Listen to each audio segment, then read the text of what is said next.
Bourne is from FSB. Hi, Lee. Hello. We have Ed Cooper from ActionCOACH. Hello.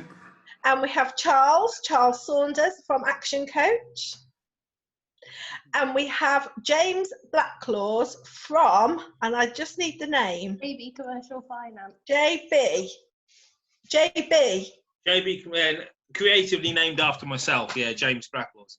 JB Commercial Finance. Yeah. Yeah, because my bit in the meetings is usually, and this is James. He has our commercial finance seat. There you go. You're almost there. You're almost there.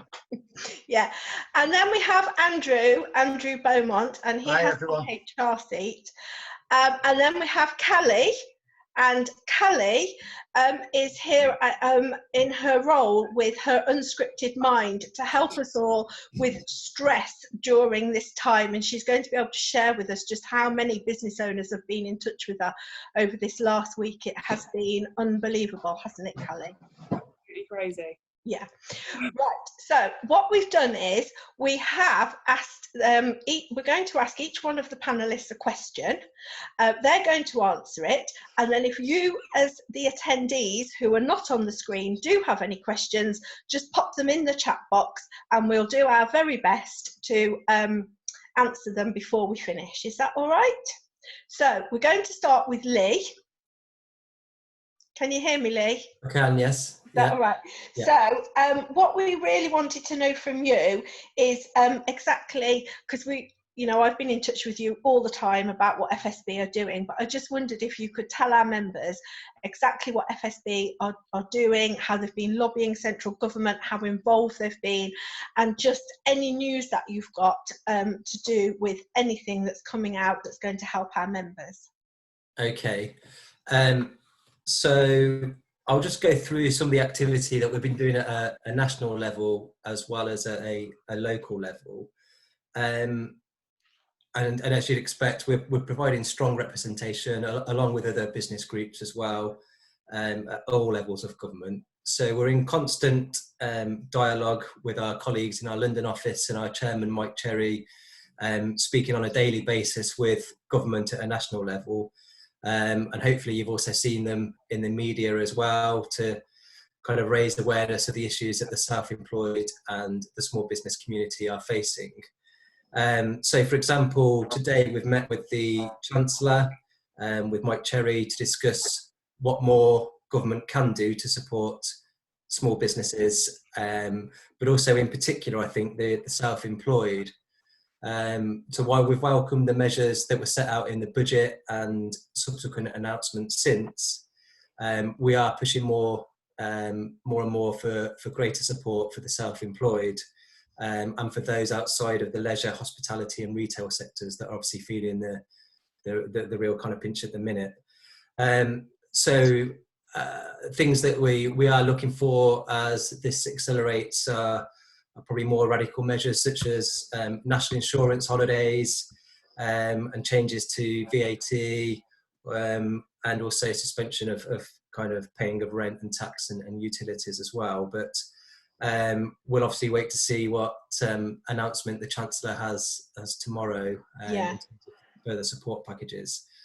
We're continuing to ask for clarity and also expediency from government on some of their announcements.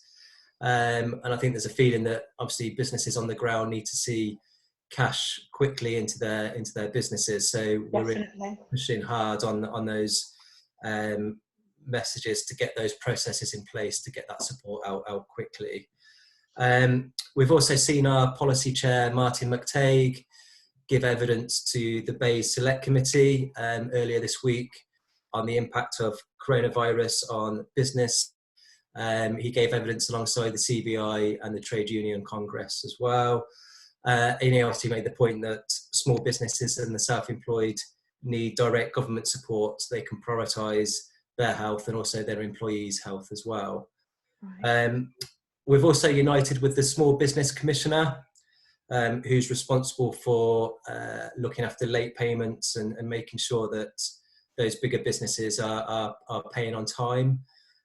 So we've united with him and other business groups to call on big businesses to speed up payments to their small suppliers to obviously help with those cash flow problems. And I think we've seen Morrison's supermarket come out and said that they're looking to pay their supply chain, quickly to get that cash out, because obviously late payments are a big issue, and cash flow is obviously one of the first things that cropped up in this crisis, and for small businesses. And we've also called on the insurance industry to work with government as well to stop viable businesses going under. So they're the kind of things that we're doing on a national level, and as I said, in constant dialogue with government on those issues as it progresses. More locally, I'm taking part in a weekly conference call with the Coventry and Warwickshire Growth Hub and Chamber, and also the local authorities, obviously provide kind of feedback and intelligence from businesses on the ground, and obviously others on the call are sharing what intelligence they have, and helping to kind of raise those issues with BAYS in government, and also with Andy Street, the Mayor of the West Midlands Combined Authority, on a daily basis as well. So I guess any information that we have from FSB members or other kind of small businesses across Coventry and Warwickshire, it would be great to get that feedback so that we can continually report back into obviously FSB, but also the Growth Hub as well, so they can use their mechanisms to feed that back into government directly. And I also took part in a conference call earlier today with officials from all local authorities across Coventry and Warwickshire, and again the Growth Hub in the Chamber as well, just to make sure that we're getting clarity of information out to businesses as things do become clearer, particularly on things like the business rates exemptions, and information on the business grants from the British Bank organisation as well. So. And also looking to, again, make that point about the expediency and just using the resource locally to get that information out to businesses. And I've got a conference call tomorrow with the Bank of England to share kind of evidence and feedback that we're hearing on the ground as well. So, plenty of things going on to kind of feedback things that we're hearing from FSB members, from the self-employed, and also the small business community in general locally. That is just amazing to know that we're being heard and the action has been taken straight away. And like you say, the things that have been announced are absolutely, they could save a lot of our businesses, but as you know, we do need to know how we get hold of the money, and it's good to hear that that's being fed back up, because cash is king, isn't it? And I've had members ring to say that they've got huge wage bills to pay and all their clients have stopped their services for a while, and then it's like, well, what do they do? What do we do next? So that was one of the things. So we've got James on board, who is in commercial finance, and we've got Andrew, who is HR, and so all of these things, along with all the things that you're doing, hopefully we'll have a little bit more clarity by the end of this. Yeah, hopefully. I would say just to keep an eye on we've got a coronavirus hub on our FSB website, so fsb.org.uk, and it's on the front page, so it's updated regularly. So that contains information on the latest government announcements as they happen, and what they mean for small businesses, what help there is out there for small businesses, what membership benefits the FSB can provide as well, obviously, but also guidance for employers, and information on how you can look after your mental health as well at this time. So please do take a look at that coronavirus hub on our website as well. Lee, thank you so much. And Jacqueline's put a comment on here saying the FSB are doing a great job representing us. Thank you. Cool, that's good to hear. So thank you so much. Okay. Oh, and someone else has asked if they can have the link again, Lee.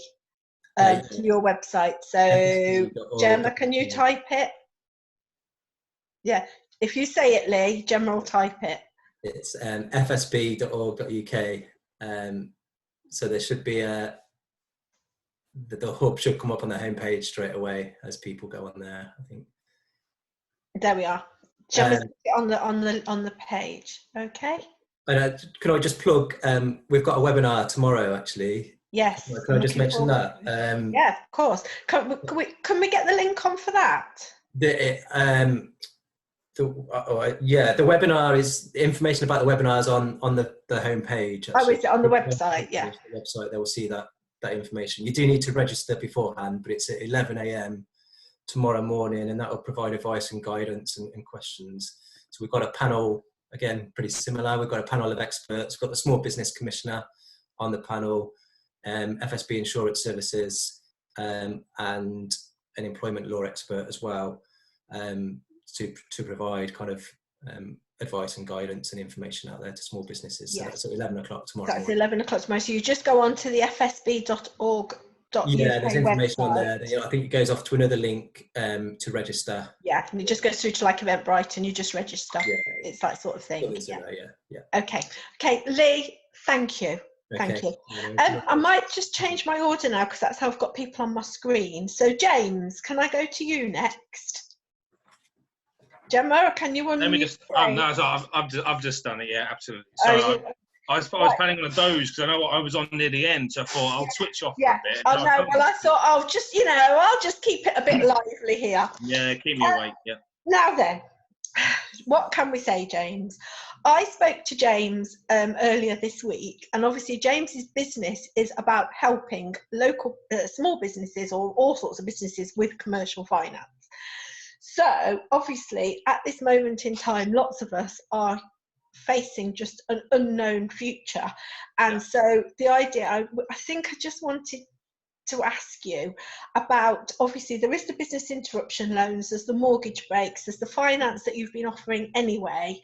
And it was just that I just feel so strongly that people, our members, need to take advantage of whatever is out there so that they can keep their business going. I mean, the Prime Minister has said today that hopefully within 12 weeks we'll have done the curve of this and we'll be, he didn't actually say back to normal, but on our way to there. So, that's what I wanted to ask you about. Okay, so there's three separate questions there. Business interruption loan, mortgage, holidays, and the state of the current finance marketplace and offering finance, my sort of day-to-day job, if you like, and they're all entwined. I have, for those of you who don't know who are attendees or panelists here, I'm a commercial finance broker, so I have access to the banks, the secondary lenders, the peer-to-peer lenders, a whole of market approach. And most of the lenders have been in touch with myself over the last sort of week or two and are very bullish about the money they're still lending. And to be absolutely fair, that's been borne out in the service they're still offering and the offers that are being made to my clients. So from a finance point of view, there's still an awful lot available. And that's one of the advantages in this industry becoming more and more digitalised. And it's great that these lenders can work from home now and decisions can be made without actually meeting clients. So that's a really positive thing. The business interruption loan, Frankie, where do I start with this? I've been looking at the British Business Bank website a couple of times a day for the last week or so since these measures were announced. And the initial the way this has been set out is a replacement for the long-standing Enterprise Finance Guarantee Scheme loan, which has been around as long as I've been in this industry, which is 17 years or so. And this is a facility that allows a bank or a lender to lend money to a business where there's a viable business proposition there. It's a viable business, it's profitable, it meets the criteria, but there's a lack of available security. Now, what I mean by that is if a bank wants to lend £100,000 to a business and they can see that the business is profitable, they can see that they've got a great idea, they can see that the cash flow forecast and the business planning is strong, they want to support the client, but generally for a facility that kind of size, they would need a form of security in the background, i.e. a charge over an asset, a house, a vehicle, a debtor book, something like that. And if none of those are available, but the bank was still willing to lend the money, the government, or then there was a Department of Enterprise, would step in and they would support a proportion of that loan for the bank if the business was to fail. So if the business failed, then the government would, then it was 75% was the standard term there. So if it was £100,000, the business failed, the bank would only lose 25% of that money. The rest would be supported by the government. So it was a way for the banks to lend money, to get money to businesses who otherwise wouldn't have been able to borrow it. So it's very good. Now, the things to remember about that scheme was that the borrower still was liable for 100% of the debt. So it was a loan. There was no, it was not a grant. It was not free money. It was a commercial loan on commercial terms. But the key thing to remember, and I think this is the fatal flaw, if I'm honest, in the government's announcement about this particular scheme, is that this only applies when all available personal security has been offered and taken from the client. So if you needed to borrow that £100,000, for instance, and the customer had a house, which is worth £300,000 with a small mortgage, they would not be eligible for this scheme unless they were prepared to offer that house as security to the bank first. Right. Now that in itself is fine, but the timescales involved in that with the banks at the moment are 12 to 16 weeks. Because they have to complete a valuation, they have to get legals involved, they have to contact mortgage providers, Right. they have to get solicitors to register a charge. So as it's currently, and I've looked at this literally 10 minutes before this started, as it's currently been outlined, I can't see this particular scheme being a viable short-term solution to this. Now, I can see following the kind of campaigning that Lee's doing and following feedback that's going to be taken, this changing. I can really see early next week an announcement that the rules about this are being relaxed, because otherwise I just can't see how this is viable. Well, that's something we definitely need to feed back up through Lee, isn't it? You know, well, I would suggest so. I would suggest that as it's been outlined at the moment, this is not something that's going to provide any liquidity. And Lee mentioned cash being king, and that's a 1,000,000% right at this moment in time. And it makes my blood boil when I see big businesses, sitting on outstanding invoices and not paying when little men are going to the wall because they're owed £5,000 from the likes of Morrison's, whoever it is. And I think that's a major issue. But this won't solve it by itself. Now, there's talk about grants. I know a lot of the small print about the grant system is yet to be outlined, so we're not quite sure how that's going to work.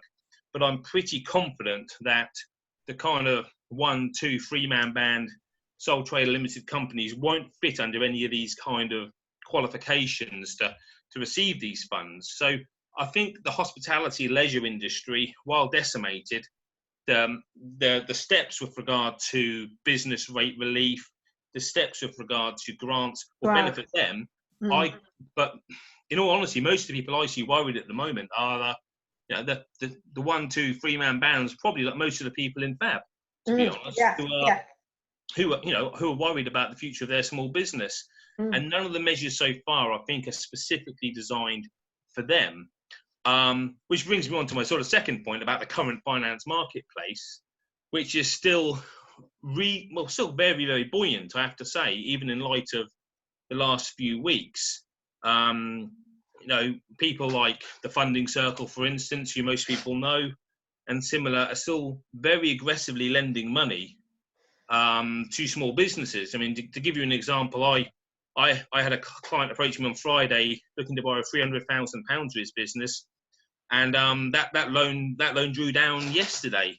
Funding Circle, and so he's got 300 grand in his bank account, which he didn't have last week, for a loan. So there is still a lot of money out there, but the point of this is, I don't think that this particular scheme, as it stands and how it's positioned now, is the white knight, the saviour that a lot of small business owners seem to think it's going to be. I mean, that's what I was thinking. It was, it was sort of going to save us all because this money is going to be there as a loan, and you don't have to pay interest for 6 months and all this. But I think the thing is, if our members need money, then they need to have some way of finding it, don't they? So would Funding Circle be the next best thing?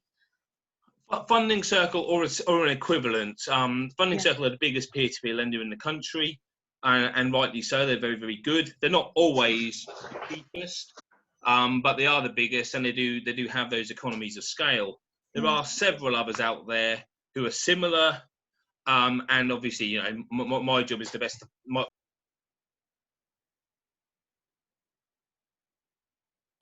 Gemma, you just muted me, I think. So my job is to find the most appropriate deal for the client. So if a customer comes to me and it's appropriate to go to the funding circle, that's fine. If it's another lender who's more appropriate, then we do that. That's Right. the name of the game. Sorry, my kids are waving for me from outside. So go away. James, I think we definitely need you to put your contact details, don't we, in here? Yeah. Because I think a lot of our members may need to contact you. I'd my email address in there. Is that all right? Because I think, you know, I can also tackle the final thing which you sorry, I can't do two things at once. Which you mentioned, which is the mortgage. Yeah. Breaks. No, I'm not a mortgage advisor, so I would always suggest that anyone talks either directly to their mortgage company or to an advisor. But I would use this, i.e. 3 months of mortgage relief, as a last resort for people. Right. I think if you genuinely are, I mean, if you've lost your job, for instance, or your business, as some unfortunately has gone to nothing, and you've got no choice, well, clearly that's an option for you. But I have great skepticism about the bank saying that this won't affect credit history and things. I'm sorry, I've worked in banks for an awful long time, and I really struggle to believe that. So I would say, yes, it's an option for someone who's desperate, but I would put it like this. I'd look to cut back on having a weekly takeaway rather than get mortgage relief, if I'm perfectly honest. I would have it as an absolute last resort. Okay. So, with all that though, it is positive that there is still money out there should our members need to borrow. If anyone's got any questions, anyone wants to talk about the viability of their business borrowing money, just give me a call or an email, and I pride myself in being honest, and I'll tell you if there's a chance or not of obtaining the finance. But the unsecured marketplace, the market for quick finance, is still very, very real. It's still buoyant, and all the indicators from the lenders I'm dealing with are, we're still here to lend money. We're still keen to lend money.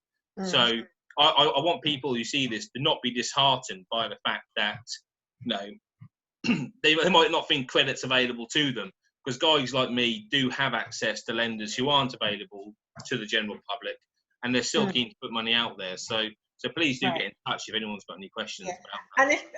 And at what point should our members be getting in touch? You know, obviously we have got members who are thinking, gosh, how are we paying the wage bill at the end of the month? Early as possible.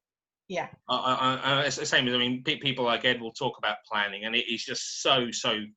Don't come to me if your wage bill's the following day. Well, do come to me, but try not to come to me if your wage bill's the following day, because by then you might be too late.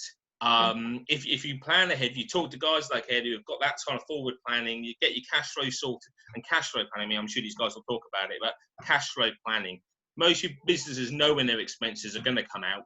Plan for the next 2-3 months. Make a worst case scenario, and you know what? If that worst case scenario generates a figure, then come to me with that figure, and I'll see what I can do. That is amazing. Thank you, James. Thank you so much.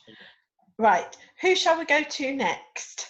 I think the next one on the list was Charles. Charles, are you there? I am. Hi. Can you hear me? Yes, I can hear you. Fab.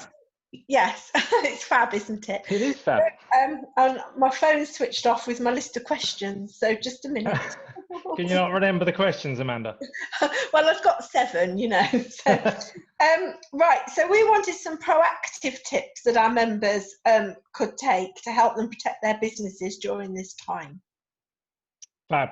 And thanks, Amanda, for inviting me on, and it's great to have Ed on the panel as well from ActionCOACH. So I think everybody's looking at this, or majority of people are looking at this as a 90-day thing. I think Boris has said we're looking at 90 days before we turn the tide. And I think that's particularly important, that 90 days, we plan for the 90 days. James has just mentioned there about this sort of time that we need to plan for, and make sure that you have got cash. As you said, cash is king. We need to everybody needs to do a cash flow forecast today to make sure they're going to have enough cash to keep them running for 3 months. It might be 4 months, it might be 2 months, but if we work on 3 months, it's a good place to start. So make sure what our cash position is going to be. We may need to replan as it goes along, but that's where we're starting from. So as far as cash flowing goes and cash flow, so we need to get a real understanding of our fixed expenses, our variable expenses. I've seen a lot of people that basically are not entirely sure what direct debits are coming out of their accounts every month. So they're cancelling all of the direct debits. They're waiting for people to ask them for the money, and then they're paying. I would say there are certain things you can do that will make sure that are kept online. But you certainly need to know exactly what's going in and out of your bank so that you can make a good cash flow forecast for the next 3 months. And that is also estimating what sort of income you can expect to get in. Understandably, in some industries, particularly events and catering, that's going to be very limited. But see what potential you've got and get it in your forecast with what your outgoings are. And when you come out the other side of that, I think it's James has also said about old debts and if you're doing work, just chase up all your debts. Chase up all your debts tomorrow.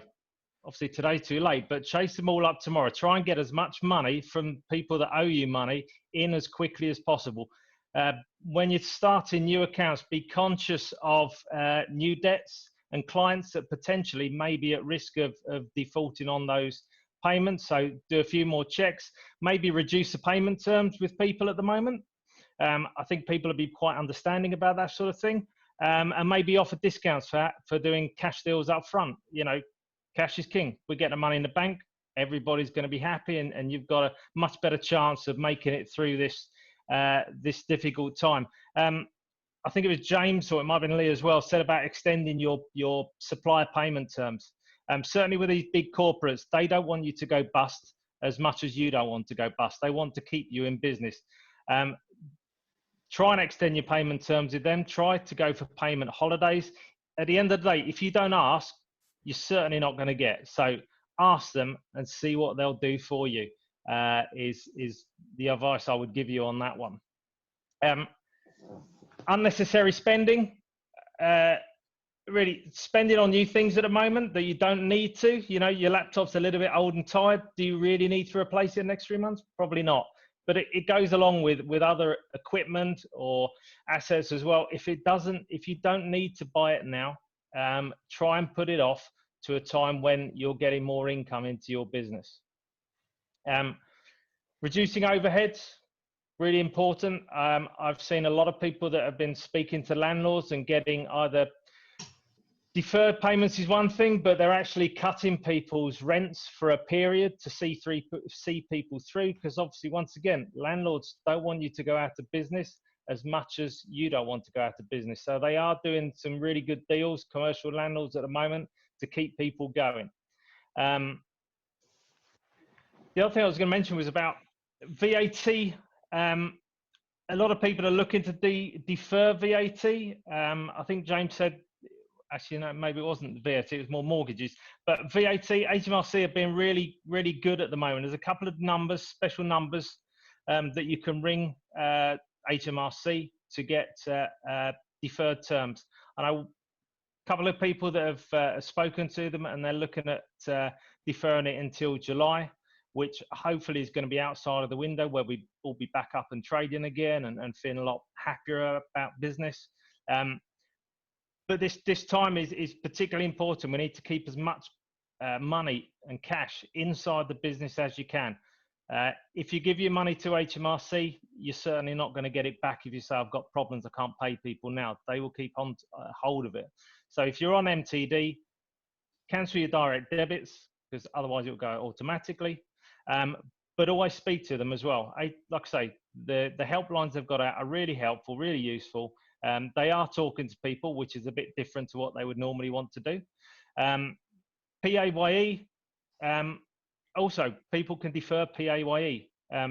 It's essentially a tax on employers for taking on new employees. You know, a lot of people think it's employees tax, but actually it's more a case of it being employers tax. So defer your PAYE, try and push it out as long as you can until you're in a much better situation. At the end of the day, if you can get past the 90 days, you can start dealing with the some of the issues you've got. If you're not here in 90 days, you're certainly not going to be able to do it. Yeah. So keep Yeah. as much money as you can in your bank accounts. Okay. I think somebody's always mentioned business rates, repayment plans, so I probably don't need to cover that. Okay, Charles, thank you so much. And Jacqueline has done a question. Are we doing questions at the end? Let's do that question, Gemma. Yeah, I think James already done an answer, but if you want to ask Charles as well, that'd be great. James has answered, yes.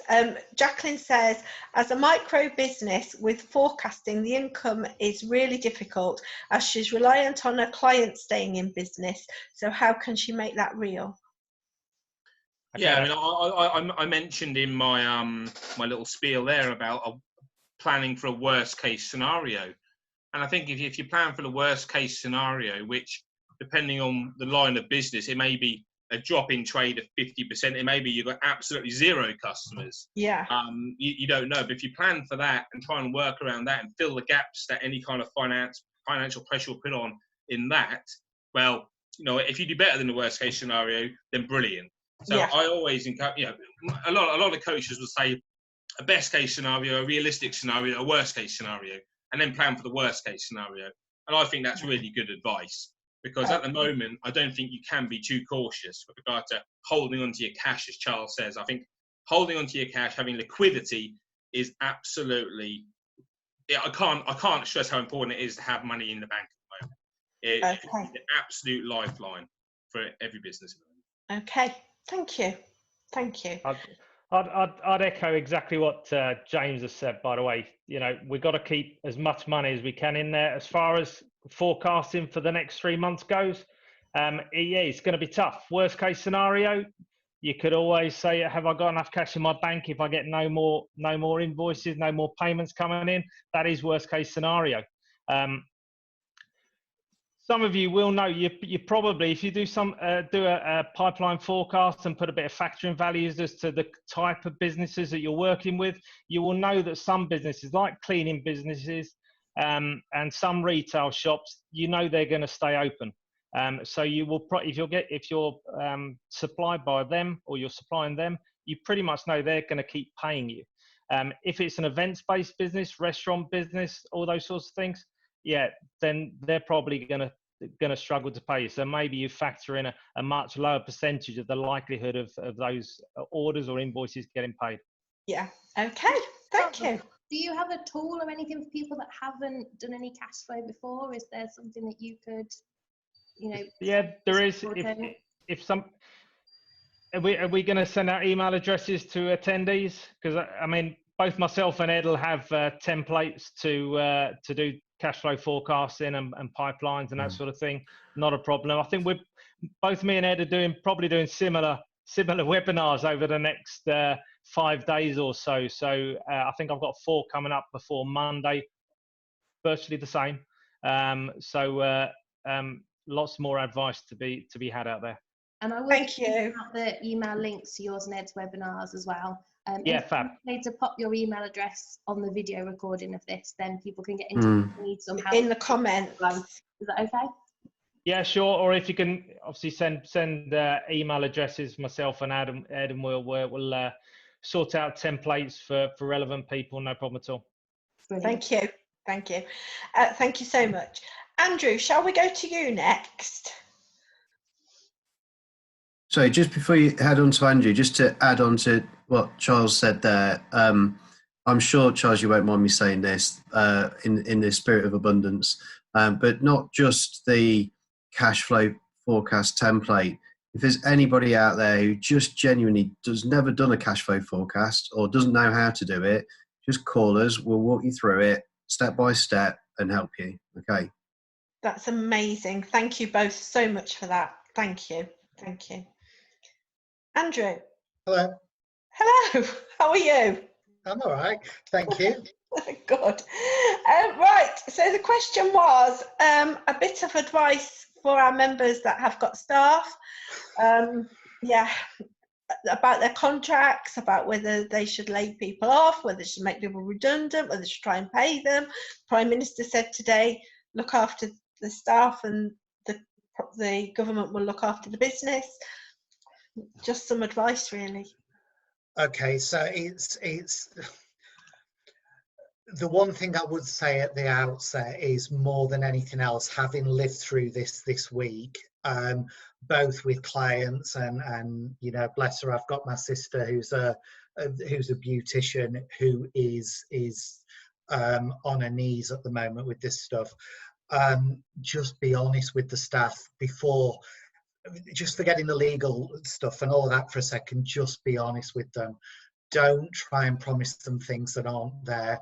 You know, staff just want to know. But in terms of from a legal point of view, this really comes down to how good people's employment contracts are, and also what the business are wanting to do. So if you're in a scenario as a small business owner now where you're struggling to pay the wage bill,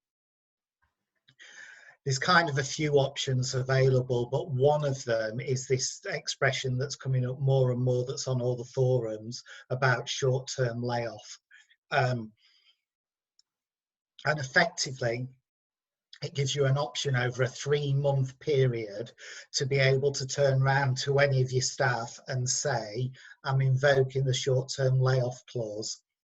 And you can, it maximises out, it's one of those statutory amounts, and it maximises out at £29 a day, and your maximum liability is 5 days. So you can turn around to your staff and say, I'm laying you off short term. You are now, I'm now paying you a maximum of 5 days at £29 a day. There's a couple of things around this. Firstly, that clause needs to be in a contract. If it's not there, then you can't do it without staff members' authority. So that's the first thing. Or not authority, wrong expression. Without having a discussion with the staff member. Practically, from what I've seen this week, we're discussing it with clients, most of them haven't got it in their contracts because, as with a lot of HR stuff, contracts were written reactively rather than proactively, and nobody expected this. You know, if anybody in HR is telling you that this was expected, it wasn't. But so a lot of people, a lot of clients haven't got this in their contract, but it's an easier for discussion for them to have with their staff than, if we don't do this, we're going to have to make redundancies, because ultimately that's where a lot of people are ending up at the moment. You know, you're absolutely right, Amanda, that Boris is saying all of this stuff about protecting businesses and all of this kind of stuff, but he's not turning, you know, business grants and everything that he's mentioning, it's all kicking in from the beginning of April, and everything's, you know, in the future at various different points, but businesses are on the knees now, and it's proving to be very, very difficult. So there's that side of it, but then the other side that I'm finding with clients is, again, because the advice coming out of the government isn't prescriptive enough, you know, you're turning around and saying with anybody who's in a high risk, people have heard from Boris's announcement on Monday about high risk groups and the people that are asthmatic and pregnant and all of that kind of stuff. What everybody is taking away from that is the fact that those people can work from home for 12 weeks with government backing. That's not what he said, but that's what it's been interpreted as. So again, we're in a situation where people are almost hearing what they want to hear from government advice and turning around. So people are going into the, you know, going up to managers and saying, well, I'm pregnant. I've now been told by the government I can work at home for the next 12 weeks. And that actually wasn't what was said. There's going to be further announcements. And as you know, as everybody's saying on the call, it's all evolving so quickly and it's changing all the time. But people are using this to their advantage when they're employees. So they're kind of looking at it and seeing, oh, I'm pregnant, I can work at home for the next 12 weeks because that works for them. And then compound this with the announcement with the schools yesterday and what the impact that is having on childcare. So it's changing very, very fast all the way through this. And clients are doing, you know, I have a lot of clients who are solicitors and estate agents and that kind of, you know, people who can work from home and can, you know, do remotely and all of that kind of stuff. But they've also got clients out there who, you know, I've just picked a client up who's a female-only gymnasium. Now, you know, you can't, as a model, have fitness instructors working from home. You know, it just isn't. So every case is different, every client is different, but there isn't really, Amanda, a one-size-fits-all answer to this. Right. Okay. Yeah, you know, as I said to my sister earlier, you're in that scenario where your best case is to try and do something with your staff to actually let them, you know, go short-term working or lay them off for a period and look where you are in a month's time. She's had one client through the door this week, you know, in a beauty salon, but she's got 5 employees, so her options are there, you know, and that's absolutely a real life option, and that will be a real life, you know, and that will be happening in salons in Warwickshire and all around the place. So this is about, you know, as I've said on Facebook, I've said on LinkedIn, you know, this is where HR comes into its own, and this is why, you know, this is why I'm just going on the end of the phone. There is so many HR consultants at the moment that are falling over themselves to give free advice on this stuff, because that's what we're needed for. You know, every case is different and we're just there. So could you put your contact details in the chat, Andrew, please, in case any of our members want to contact you, just to see what they should do, you know, because really it all links together, doesn't it? Because if we could get cash, we need to keep cash, we need to get finance of some sort, and of course, me being me, always positive, you know, the government were going to give us all these business interruption loans and we weren't going to have any problems. Yeah. You know, but we as James, who is an expert in the field, I mean, I know that's probably not the case, but there is finance out there. But it's a massive thing, isn't it, about whether you take finance on to pay for a whole workforce that you just, you know, it's a hard one, isn't it? You've got to cut costs as well, haven't you? Yeah, and from a, you know, from a business owner point of view, you know, you don't want to make your entire workforce redundant. No. But equally, you've got to find, and we touched about this in the presentation, in, you know, in FaB a couple of, there's a legal way of treating people and there's a right way to treat people, and sometimes businesses focus on the legal way and not necessarily the right way, and they don't necessarily have to be mutually exclusive. You know, this stuff isn't, you know, Boris's announcements and everything, they're all over the news. If you, and I'm, you know, because we talked about my sister, you know, if you're a receptionist in a beauty salon and that salon isn't getting any clients, it's not a big step to realise in your head that actually things aren't right with that business. If you're the business owner, tell the staff member where you are. So be transparent. Because they're probably, Amanda, making it seem worse in their head than it actually is. And when we talk about mental health and, you know, all of this kind of stuff, all you can do is tell them exactly where you are. Okay. And yeah, HR is often about protecting business owners and keeping them out of tribunal, but more and more it's about looking after the welfare of the entire workforce. You know, let's just treat people right, but look after the business. Okay, thank you so much, Andrew. And will you put your details in the comments? Doing it now. Okay, thank you. Right, so now can we go to Ed? And obviously, Ed, one of the things that I was hoping you might be able to help us with is to find some positives of how we can come out of this once we've survived, once we've done our cash flow and we've got some finance and we've looked after our staff. Yeah.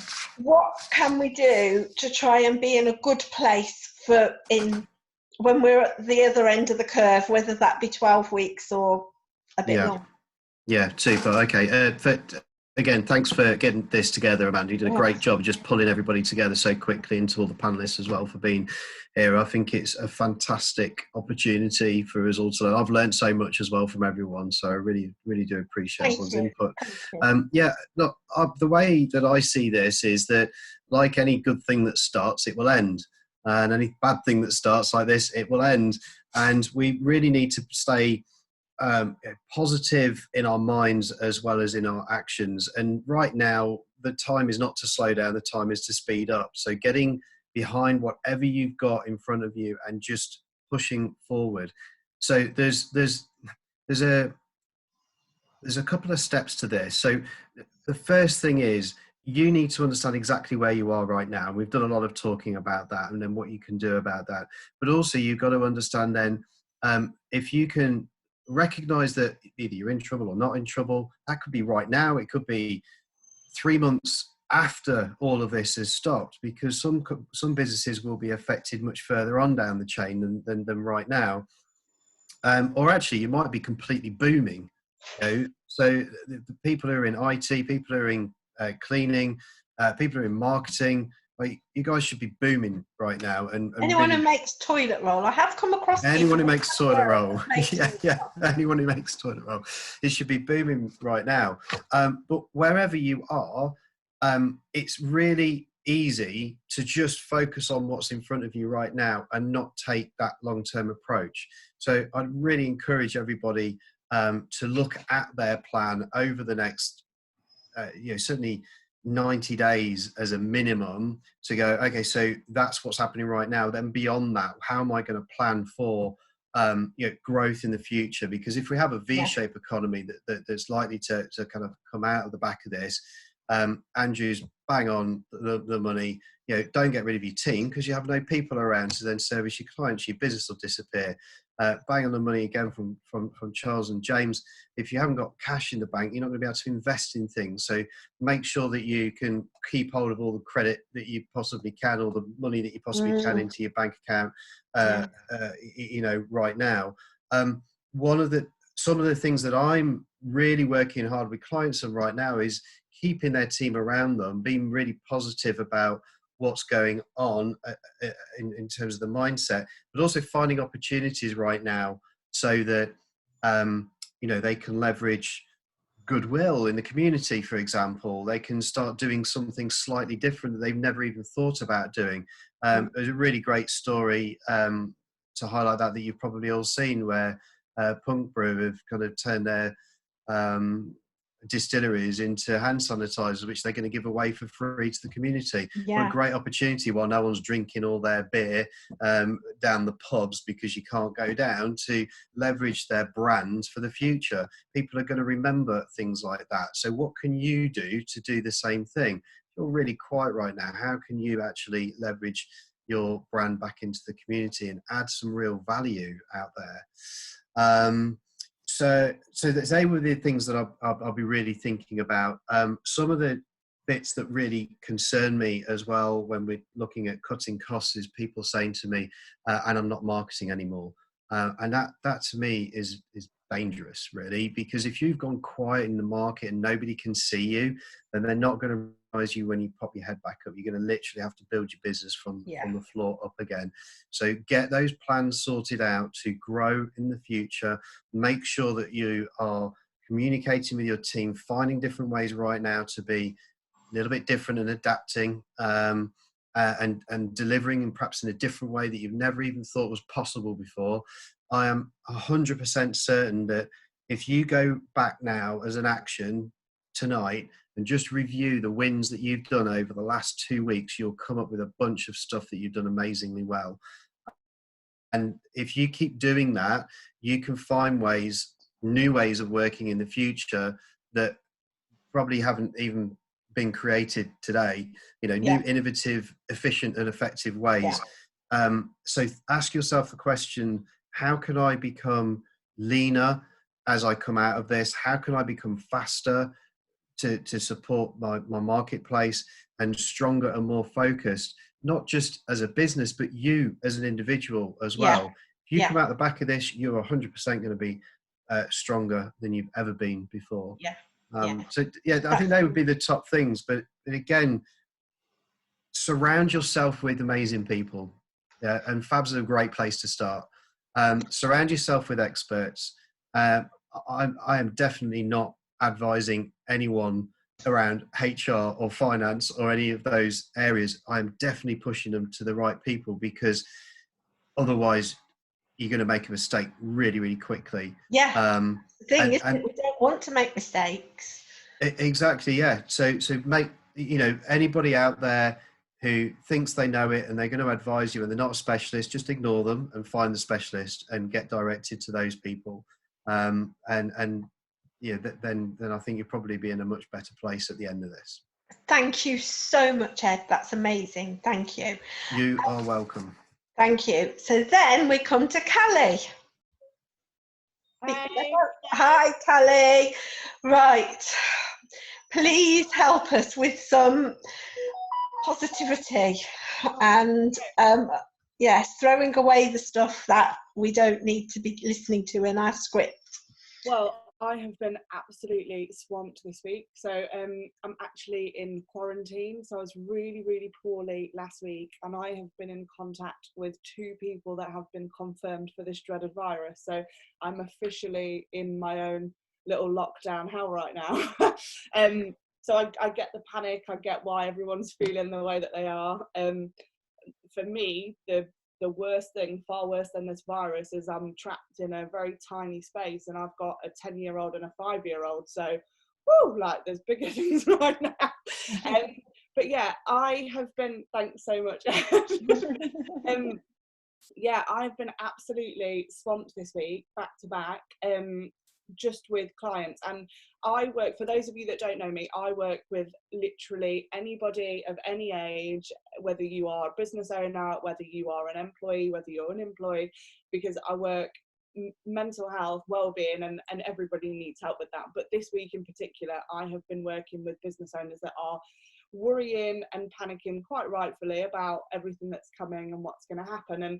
And I just want to ask you a really quick question, because I've been running this exercise with a lot of people, and it actually really helps just to reframe. So I'm just going to ask you all a quick question, and if a couple of you can just fire in the comments the first thing that comes to mind. As a business owner, what is your biggest goal right now?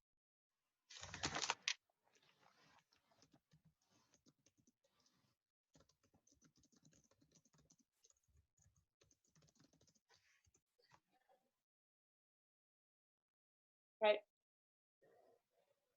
Perfect. Lovely. So I'm just going to go back to a couple of you said to be here at the end of this and to survive. And for me, that is absolutely the right goal. But I'm not talking about your business surviving. I'm not talking about your business being here at the end of it. I'm talking about you surviving. So there are lots of amazing, wonderful people and resources that you can go to for business support. But actually, your biggest goal is to wake up tomorrow. That's your biggest goal. Because if you're not here tomorrow, it doesn't really matter what your business is doing. It doesn't really matter what anybody else is doing, what the economy is doing. And right now, the panic that I'm feeling from a lot of people is so focused on, my business needs to survive, my business needs to survive. Actually, you need to survive first. And you don't just need to survive, you need to live. You need to live in this environment. So one of the things that I've been talking a lot about lately is most people live outside in, which means when things like this happen, they feel it. So the world is bad, therefore I'm feeling bad. My business isn't going to survive, therefore I'm not going to survive. Can't leave my house, therefore things are going to go crazy.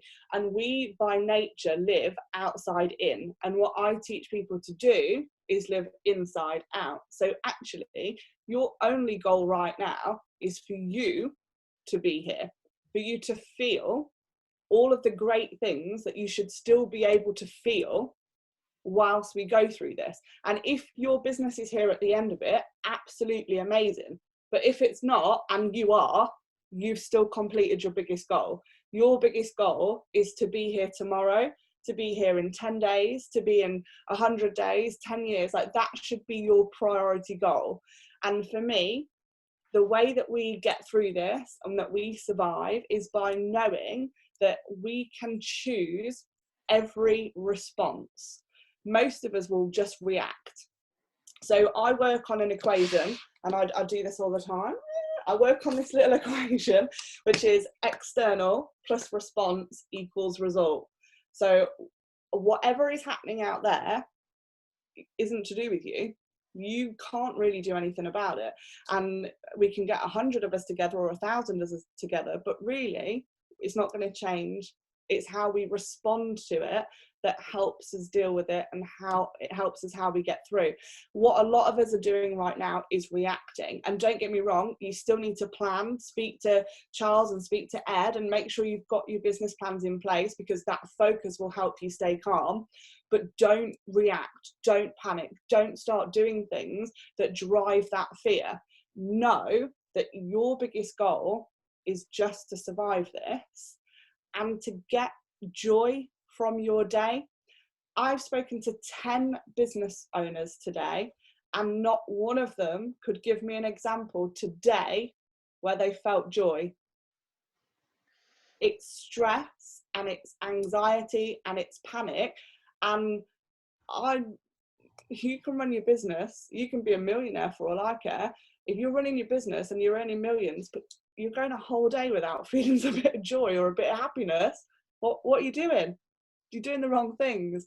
So you need to, a couple of things that I've been doing is gratitude checks and consciousness checks. So for those of you that have got iPhone watches or all of those fancy things, I just use a good old stopwatch timer. On the hour, every hour, my little beeper goes off, and I'm just taking a whole minute just to remember how I want to feel. Am I feeling the way that I want to feel right now? Have I watched a bit too much of Sky News and I'm starting to panic? Have I watched a bit too much of Facebook and everyone's telling me what I should be doing? And I'm literally on the hour, every hour, taking a whole minute and just feeling what I want to feel. And for most of us, we won't feel anything other than what the outside tells us to feel. We need to start choosing that we want to feel good, that we want to feel happy, because times like now are the times where we actually need to feel the best that we could ever feel. The only thing as human beings that we ever want is to feel good. And times like now, we need to feel it more than ever. But you don't need a result to feel good. That's a feeling that you can already unlock. You know what it feels like to feel good. You've just got to take yourself in that moment, raise your consciousness of choosing, and just feel it. And for those of you that think that's impossible, I've been trapped in this house all day today with a grumpy husband. I've been on 10 different calls. I've got 2 kids screaming. And before I came in here and sat on this call, I just laughed for no reason other than the fact that nothing had made me laugh today. Everything had made me a bit scripty and a bit, and I came in here and I just laughed because I wanted to feel laughter. Any of us can do that at any time, and now is the most important time to do it. Otherwise, forget if your business survives 90 days, you won't survive it. And if you're not here at the end of it, what was the point of any of it? Thank you, Kelly. Thank you so much. Thank you. Gemma, did you want to close the meeting, or have we got comments? Or Yeah, so many comments to Callie as well, saying they completely agree with what you said. So thank you so much. So many comments. I think we had a question for Ed as well that came in. If I can find it, Stephen. The one from Stephen. Yeah. I've just private messaged him actually, but yeah. So Stephen's question was around discounts. So yeah, Stephen doing online fitness and health support. That you know, are discounts go the right way to go? And sort of generally, I'd always sort of look at a business owner's model and say, well, you know, discounts might not be the best thing to do, trying to add more value.